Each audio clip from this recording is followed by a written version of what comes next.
औज़ुबिल्लाहिमिनश्शैतानिर्रजीम बिस्मिल्लाहिर्रहमानिर्रहीम। I am your chemistry teacher Shahzeb Kiyani और आज हम लोग पढ़ेंगे पीएच स्केल के बारे में। पीएच स्केल क्या होता है, पीएच स्केल क्यों इस्तेमाल किया जाता है, पीएच स्केल की क्या सिग्निफिकेंस है, ये सब कुछ पढ़ने से पहले आप देखें कि ये आपके पास पीएच स्केल है। पीएच स्केल में वैल्यूज़ होती हैं 0 to 14। जैसे हम लोग टेम्परेचर स्केल देखते हैं, जैसे हम लोग देखते हैं वेइंग स्केल, जैसे हम लोग देखते हैं मेजरिंग टेप, इसी तरह से पीएच स्केल हमें इंफॉर्मेशन देता है किसी भी चीज़ की एसिडिटी और किसी भी चीज़ की बेसिसिटी के बारे में। पीएच की वैल्यूज़ चलती हैं 0 to 14, 0 से 14 तक। अब 0 to 14 में हमारे पास मिड में वैल्यू आती है 7। अगर किसी सब्सटेंस की वैल्यू 7 है तो इट मीन्स दैट वो सब्सटेंस न्यूट्रल है। अगर आप वाटर की बात करें तो पानी की पीएच वैल्यू आती है 7। It means that water is a neutral compound, ना वो एसिडिक है ना वो बेसिक है। अगर किसी भी सब्सटेंस की वैल्यू पीएच 7 से कम आती है तो इसका मतलब है वो एसिडिक है। जितनी 7 से ज़्यादा कम होगी उतना ही वो सब्सटेंस हाईली एसिडिक है, और जितनी 7 से एक्सट्रीम ज़्यादा होगी इसका मतलब है वही सब्सटेंस उतना हाईली बेसिक है। अब ये पीएच स्केल किस तरह से कंस्ट्रक्ट हुआ, किस तरह से बनाया गया और किस बेस पर बनाया गया, ये आज हम लोगों ने स्टडी करना। तो पीएच स्केल की मैं बात करूं अगर, तो पीएच स्केल की डेफिनेशन से हम स्टार्ट करते हैं।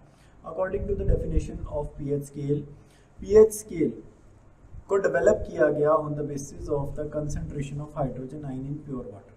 प्योर वाटर के अंदर हाइड्रोजन आयन की अगर आप कंसंट्रेशन देखें तो इसकी बेस पर पीएच स्केल बनाया गया। ये जो पीएच वर्ड ही है ना, इस पीएच वर्ड में ये जो पी है ये रिप्रेजेंट करता है नेगेटिव लॉग को, और ये जो एच है ये रिप्रेजेंट करता है कंसंट्रेशन ऑफ हाइड्रोजन को। तो कंसंट्रेशन को मैं CONC लिख रहा हूँ, कंसंट्रेशन ऑफ हाइड्रोजन को ये रिप्रेजेंट कर रहा है। तो negative log of the concentration of hydrogen is known as pH. Hydrogen ion के कंसंट्रेशन के नेगेटिव लॉग को हम कहते हैं पीएच। और इसमें ये जो फिर बताता चलूँ कि जो पी है वो रिप्रेजेंट कर रहा है नेगेटिव लॉग को। नेगेटिव लॉग इस्तेमाल किया जाता है छोटी वैल्यूज़ को बड़ी वैल्यूज़ में कन्वर्ट करने के लिए of concentration of hydrogen ion. ठीक है, तो concentration of hydrogen ion in pure water is the base for the pH scale. Hydrogen ion की जो कंसंट्रेशन है प्योर वाटर में उसको इस्तेमाल किया जाता है, उसको बेस बनाया जाता है, उसको बुनियाद बनाया जाता है पीएच स्केल की।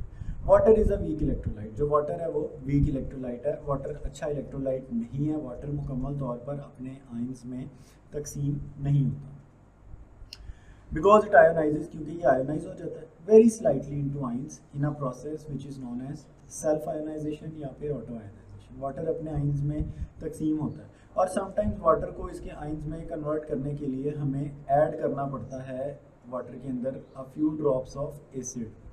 थोड़ा सा एसिड ऐड करना पड़ता है। एसिड ऐड करने से वाटर अपने आयंस में तकसीम हो जाता है, अपने आयंस में डिसोसिएट हो जाता है, और एक वाटर मॉलिक्यूल में से एक हाइड्रोजन आयन और एक हाइड्रो ऑक्साइड आयन निकलता है। याद रखना है आपने कि हाइड्रोजन आयन और हाइड्रोक्साइड आयन दोनों की जो कंसंट्रेशन है, दोनों की कंसंट्रेशन बराबर है, दोनों की कंसंट्रेशन सेम होती है, दोनों की कंसंट्रेशन इक्वल होती है वाटर मॉलिक्यूल जब आयोनाइज होता है। यानी अगर आपके पास 4 वाटर मॉलिक्यूल्स आयोनाइज होंगे तो आपके पास 4 हाइड्रोजन आयंस रिलीज होंगे और 4 ही आपके पास हाइड्रो ऑक्साइड आयंस रिलीज होंगे। ठीक है, तो 4 हाइड्रोजन आयंस और 4 हाइड्रो ऑक्साइड आयंस रिलीज होंगे जब आपके पास, तो इनकी इक्वल कंसंट्रेशन होगी। ये आगे डेरिवेशन में हमें काम आएगा। तो पीएच स्केल की बनावट की बात करें, पीएच स्केल बनाया गया on the basis of the concentration of hydrogen ions in pure water. अगर हम बात करें इक्विलिब्रियम एक्सप्रेशन की, जब प्योर वाटर को आयोनाइज करवाया जाता है तो प्योर वाटर की आयोनाइजेशन की इक्वेशन देखें। प्योर वाटर को आयोनाइज करवाया जाता है, pure water is H2O। H2O जब आयोनाइज होता है अपने आयंस में तो इसमें 2 तरह के आयंस बनते हैं। एक इसमें बन जाता है हाइड्रोजन आयन और एक इसमें बन जाता है hydro oxide ion, H positive और OH नेगेटिव। अगर मैं एच पॉजिटिव और OH नेगेटिव, अच्छा ये आ गए आपके पास सारे के सारे रिएक्टेंट। इस साइड पे हम रिएक्टेंट्स लिखते हैं, ठीक है, और इस साइड पर लिखा जाता है सारे के सारे प्रोडक्ट्स को। तो आप देख सकते हैं रिएक्टेंट और प्रोडक्ट। अब according to law of mass action हम इसका Kc ड्राइव करते हैं। Kc जब ड्राइव करते हैं तो ऊपर आपके पास आ जाते हैं जी, according to law of mass action सारे के सारे प्रोडक्ट आ जाते हैं, और प्रोडक्ट के बाद नोमिनेटर में प्रोडक्ट, डिनोमिनेटर में सारे के सारे रिएक्टेंट आ जाते हैं।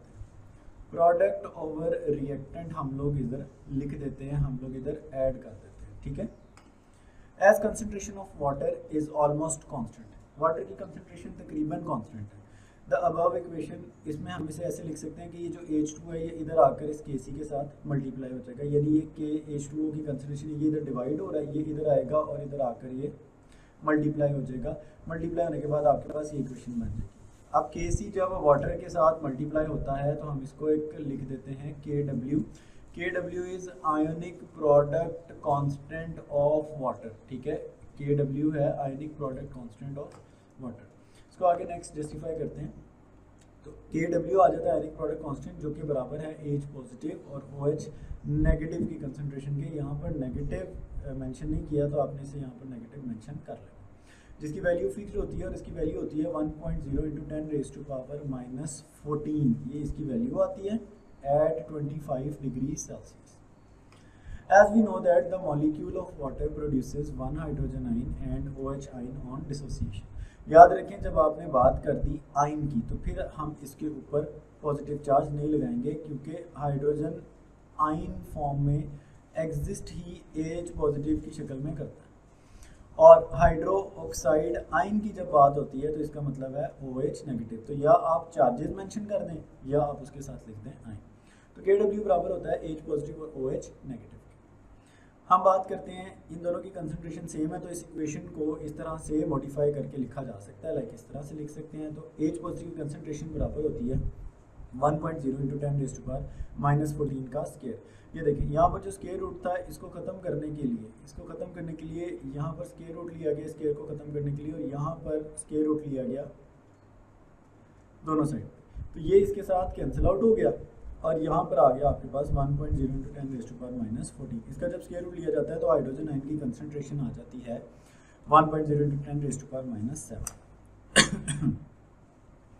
अच्छा, अब ये जो हमारे पास हाइड्रोजन आयन की कंसंट्रेशन आई है, ये हाइड्रोजन आयन की कंसंट्रेशन बहुत ज़्यादा स्मॉल होती है, ठीक है।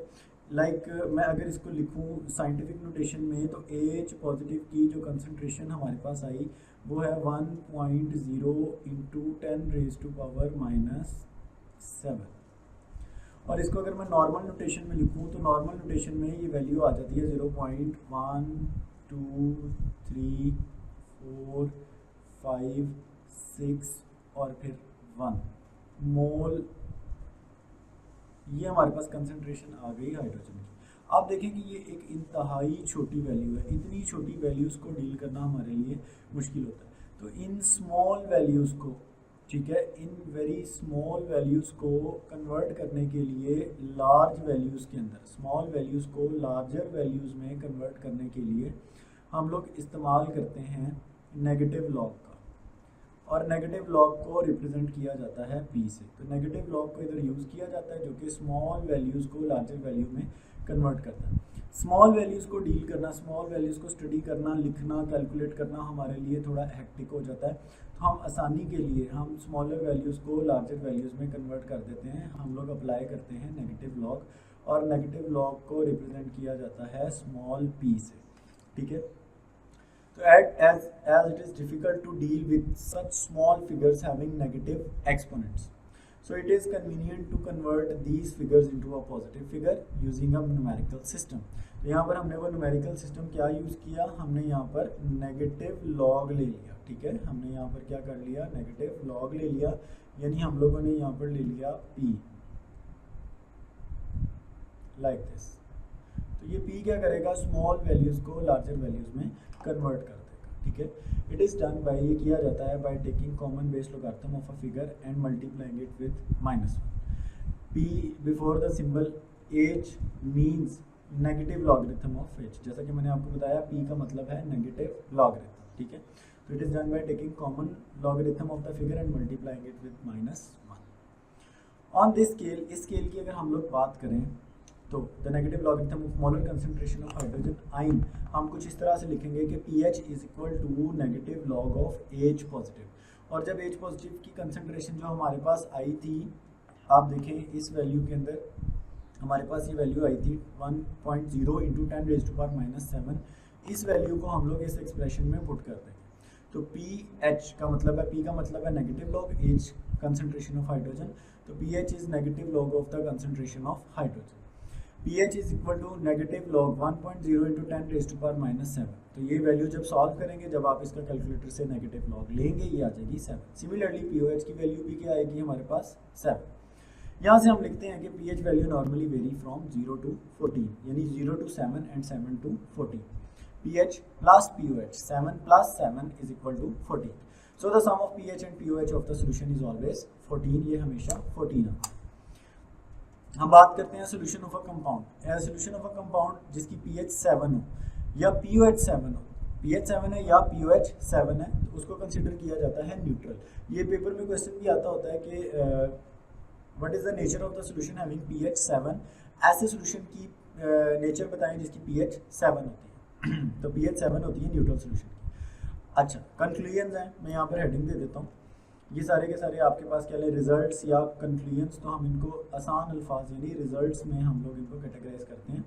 तो हमारे पास रिजल्ट्स आ गए। पहला रिजल्ट है हमारे पास कि अगर सोल्यूशन की pH 7 होगी तो वो न्यूट्रल होगा, अगर 7 से कम होगी या 7 से ज़्यादा होगी तो बेसिक है, और अगर वो 7 से कम है तो वो एसिडिक है। ओके। अच्छा, उसके बाद है कि pH एक लॉगरिथमिक स्केल है। अगर किसी की pH 1 है तो वो 10 टाइम्स ग्रेटर होती है pH 2 वाले से, और अगर किसी की pH 2 है तो वो 3 वाले से 10 टाइम्स ग्रेटर होती है। और इसी तरह से pH 1 वाला सोल्यूशन pH 3 वाले सोल्यूशन से 100 टाइम्स ग्रेटर होता है, ज़्यादा पावरफुल होता है। बात करते हैं pH वैल्यू स्ट्रॉन्ग एसिड की। याद रखें, स्ट्रॉन्ग एसिड की जो pH वैल्यू होती है वो हमेशा 0 के करीब होती है, और जो स्ट्रॉन्ग बेस है उसकी pH वैल्यू 14 के करीब होती है। तो जितना ज़्यादा हम 7 से दूर जाते जाते हैं वैसे वैसे ज़्यादा बेसिक होता जाता है, और जैसे जैसे 0 की तरफ आते जाते हैं मोर एसिडिक होता चला जाता है। अगर हम कंक्लूजन की बात करें तो जैसा कि मैंने पहले डिस्कस किया, pH of neutral solution is always 7। Neutral solution की pH 7 होती है। अगर किसी सोल्यूशन की pH लेस देन 7 आती है तो इसका मतलब है वो एसिडिक सोल्यूशन है। pH वैल्यू ग्रेटर देन 7 आती है तो इसका मतलब है वो बेसिक सोल्यूशन है।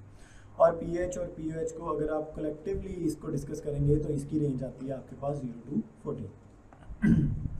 pH को इस्तेमाल किया जाता है किसी भी सोल्यूशन की एसिडिटी और बेसिसिटी को डिटरमिन करने के लिए। इसको मेडिसिन, कल्चर और माइक्रोबायोलॉजिकल पर्टिकुलर कंसंट्रेशंस बनाने के लिए इस्तेमाल किया जाता है। इसके अलावा इसको ऐसी कंसंट्रेशंस के सॉल्यूशंस बनाने के लिए इस्तेमाल किया जाता है जो कि बायोलॉजिकल रिएक्शंस में इस्तेमाल होते हैं। तो हम अपनी एक pH सेट करके कोई भी सॉल्यूशन प्रिपेयर कर सकते हैं। तो ये आपसे एज अ शॉर्ट क्वेश्चन पूछा जा सकता है। This is all about.